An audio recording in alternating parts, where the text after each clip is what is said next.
Success or failure? Mankind everywhere are desirous of achieving a success, of making the most of life. At times, it is true, they act as if they little cared what was the outcome of their exertions. But even in the lives of the most abandoned and reckless, there are moments when their good angel points out to them the heights to which they might ascend, that a wish arises for something better than they have known. But alas, they have not the will to make the necessary exertions. We are confronted with two ends, success or failure. To win the former, it requires of us labor and perseverance. We must remember that those who start for glory must imitate the mettled hounds of Acton and must pursue the game not only where there is a path, but where there is none.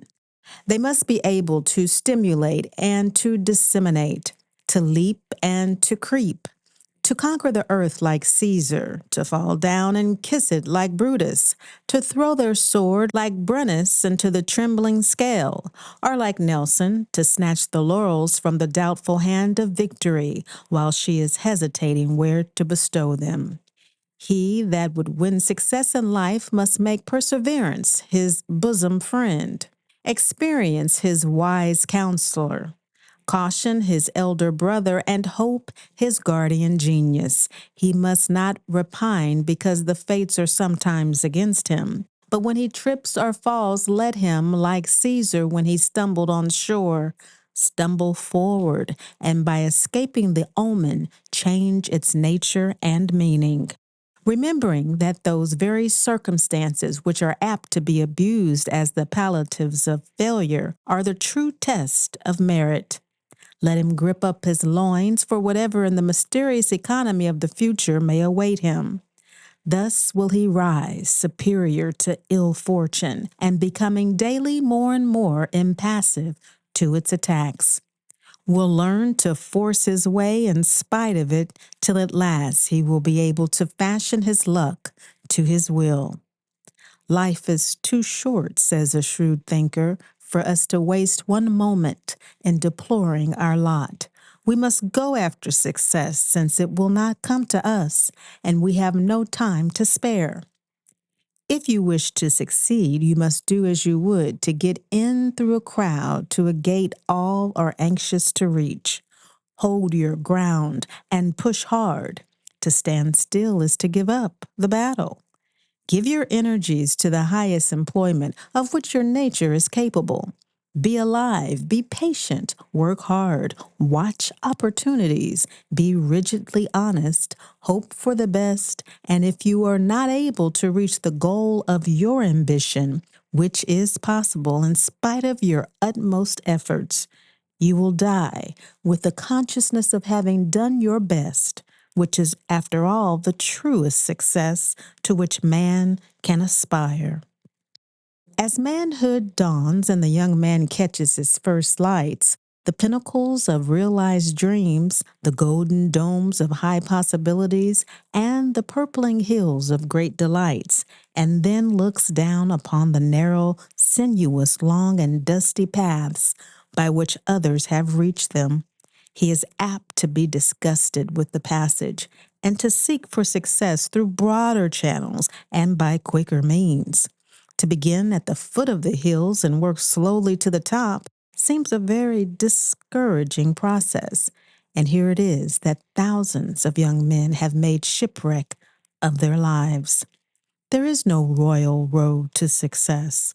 The path lies through troubles and discouragements.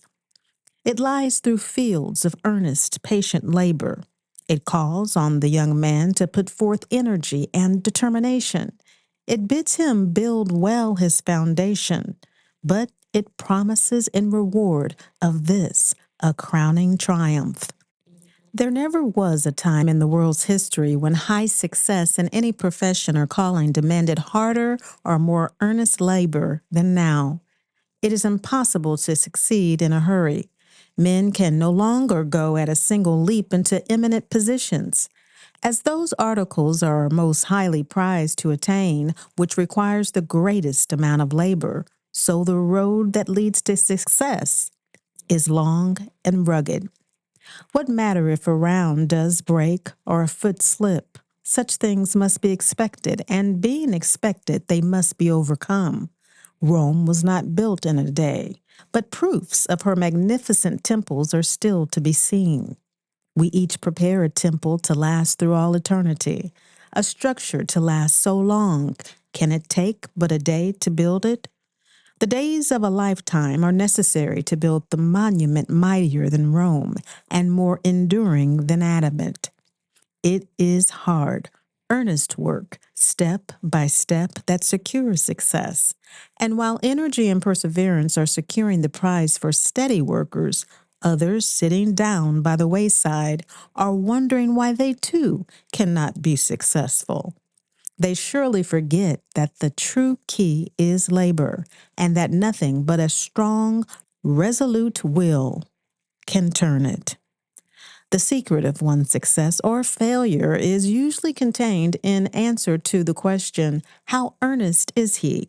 Success is the child of confidence and perseverance. The talent of success is simply doing what you can do well, and doing well whatever you do without a thought of fame. Success is the best test of capacity and materially confirms us in a favorable opinion of ourselves. Success in life is the proper and harmonious development of those faculties which God has given us. Whatever you try to do in life, try with all your heart to do it well. Whatever you devote yourself to, devote yourself to it completely. Never believe it possible that any natural ability can claim immunity from companionship of the steady, plain, hard-working qualities and hope to gain its end. There can be no such fulfillment on this earth. Some happy talent and some fortunate opportunity may form the sides of the ladder on which some men mount, but the rounds of the ladder must be made of material to stand wear and tear, and there is no substitute for thoroughgoing, ardent, sincere earnestness. Never put your hand on anything unto which you can throw your whole self. Never affect depreciation of your own work, whatever it is. Although success is the guerdon for which all men toil, they have nevertheless often to labor on perseveringly without any glimmer of success in sight. They have to live, meanwhile, upon their courage, sowing their seed, it may be in the dark, in the hope that it will yet take root and spring up in an achieved result. The best causes have had to fight their way to triumph through a long succession of failures, and many of the assailants have died in the breach before the fortune has been won. The heroism they have displayed is to be measured not so much by their immediate successes as by the opposition they have encountered and the courage with which they have maintained the struggle. Among the habits required for the efficient prosecution of business of any kind and consequent success, the most important are those of application, observation, method, accuracy, punctuality, and dispatch. Some persons sneer at these virtues as little things, trifles unworthy of their notice. It must be remembered that human life is made up of trifles. As the pence make the pound, and the minutes the hour, so it is the repetition of little things, severely insignificant, that make up human character. In the majority of cases where men have failed of success, it has been owing to the neglect of little things deemed too microscopic to need attention. It is the result of practical, everyday experience that steady attention to the matter of detail is the mother of good fortune.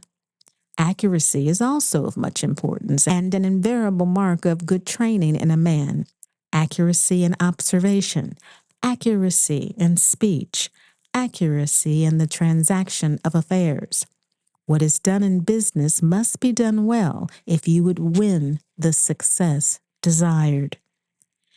Give a man power and a field in which to use it, and he must accomplish something. He may not do and become all that he desires and dreams of, but his life cannot well be a failure.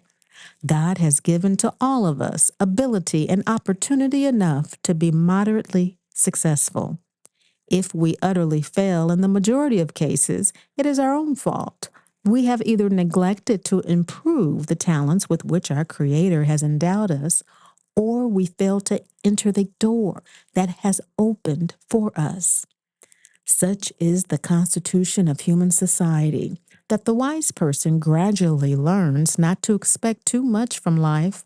While he strives for success by worthy methods, he will be prepared for failure. He will keep his mind open to enjoyment, but submit patiently to suffering. Wailings and complainings in life are never of any use. Only cheerful and continuous working in right paths are of real avail. In spite of our best efforts, failures are in store for many of us. It remains then for you to do the best you can under all circumstances, remembering that the race is not always to the swift, nor the battle to the strong. It is by the right application of swiftness and strength that you are to make your way. It is not sufficient to do the right thing. It must be done in the right way, at the right time, if you would achieve success. Young man, have you ever considered long and earnestly what you were best capable of doing in the world? If not, put it off no longer. You expect to do something. You wish to achieve success. Have you ever thought of what success consisted? It does not consist in amassing a fortune. Some of the most unsuccessful men have done that. Remember, too, that success and fame are not synonymous terms. You cannot all be famous as lawyers, statesmen, or divines. You may or may not accumulate a fortune, but it is not true that wealth, position, and fame are but the accidents of success. That success may or may not be accompanied by them, but it is something above and beyond them. In this sense of the word, you only are to blame if you fall. It is in your power to live a life of integrity and honor. You can so live that all will honor and respect you. You can speak words of cheer to the downhearted, a kindly word of caution to the erring one. You can help remove some obstacle from the paths of the weak. You can incite in the minds of those around you a desire to live a pure, straightforward life. You can bid those who are almost overwhelmed by the billows and waves of sorrow to look up and see the sun shining through the rifts and the dark clouds passing over them. All this you can do, and grand success will be your reward. Away then with your lethargy. You are a man. Arise in your strength and your manhood. Resolve to be in this, its true sense, a successful man. And then, if wealth or fame wait on you, and men delight to do you honor, these will be but added laurels to your brow, but the gilded frame encasing success.